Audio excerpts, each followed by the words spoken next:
आज मुझे अचानक से एक पुरानी बात याद आ गई थी और वो क्या बात थी वो मैं आपके साथ डिस्कस करता हूँ। मैं समझता हूँ कि जो गलतियाँ मैंने की है वो मैं लोगों को बताऊँ ताकि लोग उससे कुछ सीखें। तो हमारी गलतियाँ दूसरों की ज़िंदगी के लिए सबक बनती है। तो इसीलिए मुझे शेयर करना अच्छा लगता है।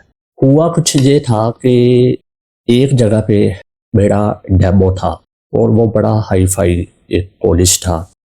मेरा सब्जेक्ट केमिस्ट्री है। तो जो केमिस्ट्री के एचओडी थे उन्होंने कहा जी कि आपने ना मेरी जगह पे लेक्चर लेना है, यानी कि आपने क्लास पढ़ानी है और मैं ही आपकी क्लास में बैठूंगा और वही आपका डेमो होगा, यानी मैं ही आपको जज करूंगा। मैंने कहा ठीक है। अब जैसा कि मैंने एचओडी की रिप्लेसमेंट पे जाना था तो एचओडी ने एक तीर से दो निशाने लगाए, लेकिन उसमें नुकसान किसका हुआ है वो आपने सोचना है और समझना है। कहते जी आज मैंने ना एमओटी पढ़ानी थी तो वो अब आप पढ़ाएंगे। मैंने कहा सर कोई मसला नहीं है, मैं एमओटी पढ़ा दूंगा। एमओटी जो लोग केमिस्ट्री के टीचर हैं उनको बेहतर पता है, मोलेकुलर ऑर्बिटल थ्योरी, उसको हम शॉर्ट फॉर्म में एमओटी बोलते हैं। मैंने कहा ठीक है सर। तो उन्होंने कहा जी 10 बजे मेरा लेक्चर शुरू होगा, 10:45 पे ख़त्म होगा, 10 बजे आपका वही डेमो शुरू होगा और वही आपने मेरी जगह पे क्लास लेनी है। मैंने कहा ठीक है सर, मुझे आता है एमओटी का, मैं कर लूँगा हैंडल, कोई मसला नहीं है। कहते एमओटी आज शुरू करवानी है और आज ही ख़त्म भी करवानी है। ये बात सुनकर एक दफ़ा तो मैं हिल गया। पहले कहा ये कैसे पॉसिबल हो सकता है कि एमओटी आज मैं शुरू करवाऊं और आज ही ख़त्म करवा दूं। मुझे बड़ा शॉकिंग लगा। मैंने ना अपने सर को फ़ोन किया जिनसे मैं पढ़ा हुआ हूँ, तो मैं अक्सर उनसे गाइडलाइन लेता रहता हूँ। मैंने उनको कहा जी कि ऐसे मैं इस जगह पे डेमो देने आया हूँ। तो वो कहते हैं जी एमओटी पढ़ाए। तो मेरे सर ने मुझे कहा तो पढ़ाओ एमओटी, अब तुम्हारे लिए कौन सा मसला है। मैंने कहा सर एमओटी आज शुरू करवानी है और आज ही ख़त्म करवानी है। वो कहते क्या। मैंने कहा जी। कहते अपने एचओडी से कहो कि एमओटी एक दिन में शुरू होकर एक दिन में ख़त्म तो नहीं हो सकती, यानी एक लेक्चर का ये काम नहीं है। मैंने कहा सर उन्होंने कहा एक लेक्चर में ही करना है। कहते फिर कर दो जैसे भी होता है।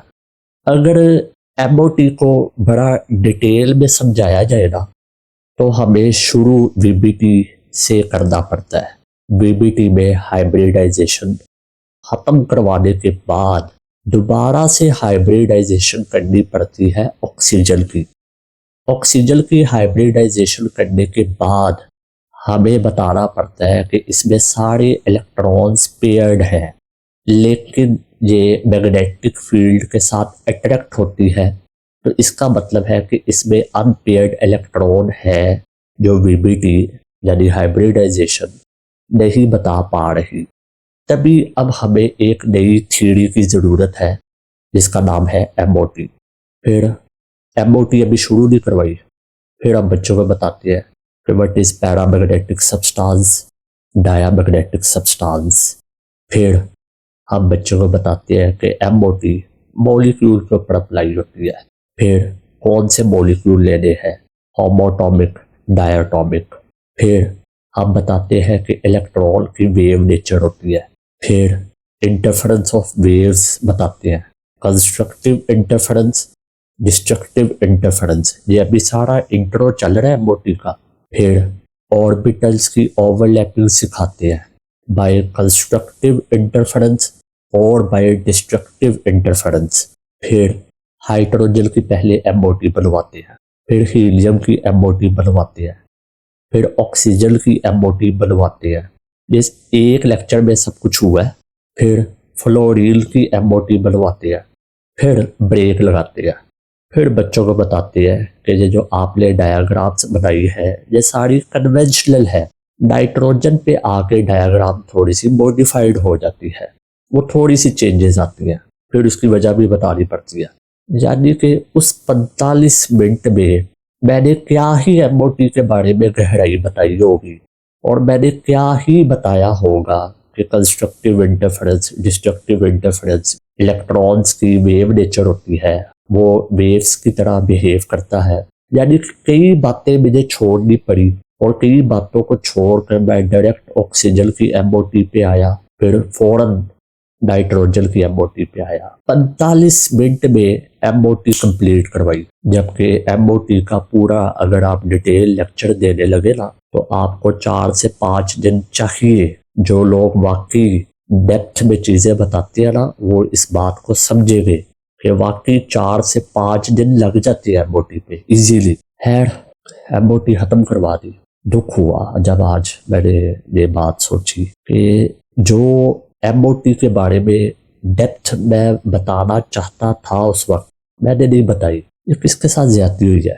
मेरे साथ हुई है, खिलाड़ियों के साथ हुई है, कि बच्चों के साथ हुई है? हम कहते हैं कि जो आजकल के बच्चे हैं वो रोबोटिक है, वो रोबोट बने हुए हैं, उनको कुछ पता नहीं है। मुझे नहीं समझ आ रही कि इदारे ने रोबोट बच्चों को बनवाया हुआ है कि टीचर को बनाया हुआ है। अगर मैं एमओटी ना पढ़ाता तो उन्होंने तो डेफिनेटली पढ़ानी ही थी। उन्होंने भी 45 मिनट में ही एमओटी शुरू करवा के खत्म करवानी थी। उन्होंने तो मेरे से अपना काम लिया ना। तो इदारे को वो टीचर बड़ा अच्छा लगता है जो ड्रेस पैंट पहन के आया हो और एक कॉलर वाली शर्ट उसने पहनी हो, फुल बाजू हो और टाई शाई लगी हो। इदारा बच्चे को तो मेरा ख्याल है रोबोट नहीं बनवा रहा, टीचर को रोबोट जरूर बना रहा है। बातों को जरा समझिएगा और देखिएगा कि कहाँ पे गैप आ रहा है, कहाँ पे गलती हो रही है, और कमेंट सेक्शन में लाजमी बताइएगा। अपना ढेर सारा ख्याल रखिएगा। अल्लाह हाफिज।